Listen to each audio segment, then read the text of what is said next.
পাঞ্জাব ও KKR ফ্যানদের কাঁদিয়ে play অফে qualify করে ফেললো রেহান পারাগের রাজস্থান রয়্যাল। বন্ধুরা, যে আশাটা আজকে আমরা করেছিলাম যে আজকে রাজস্থান রয়্যাল হারবে, মুম্বাই জিতবে এবং কেকেআর ও পাঞ্জাবের প্লে অফের স্বপ্ন বেঁচে থাকবে, কিন্তু সেই স্বপ্নটা আজকে আর পূরণ হতে দিল না রাজস্থান রয়্যাল।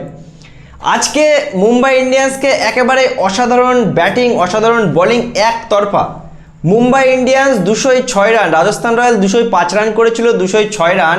এই 206 রানটা মুম্বাই ইন্ডিয়ান্স তুলতে পারেনি, যেখানে 30 রানের বড় মার্জিনে বন্ধুরা রাজস্থান রয়্যাল এই ম্যাচটা জিতে তারা প্লে অফে কোয়ালিফাই করে ফেলেছে এবং আরসিবি, গুজরাট, হায়দ্রাবাদের পর চতুর্থ টিম হিসেবে প্লে অফে কোয়ালিফাই করে ফেলেছে। মানে রাজস্থান রয়্যাল আমরা দেখতে পাচ্ছি বন্ধুরা 27 তারিখে হায়দ্রাবাদের সাথে এলিমিনেটর ম্যাচ খেলবে।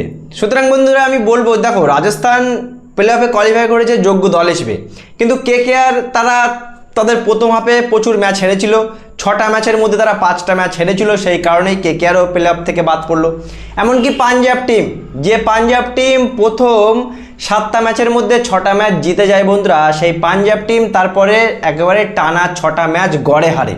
আর সেই কারণেই পাঞ্জাব দলের আজকে এই অবস্থা। যে পাঞ্জাব টিমকে একটা সময় আমরা বলছিলাম 2025 সালে তারা রানার্স আপ টিম ছিল, একটুর জন্য ট্রফিটা ছুঁয়ে দেখতে পারেনি, সেই পাঞ্জাব দল এবার তাদের কাছে সুযোগ আছে, কিন্তু সেই পাঞ্জাব দল বন্ধুরা হাতছাড়া হলো। আমি বলবো পাঞ্জাব দলের অনেক বড় সুযোগ ছিল। আর আজকে মুম্বাইয়ের খেলা থেকে মনে হচ্ছিল যেটা মুম্বাই ম্যাচ জেতার জন্য খেলছেই না।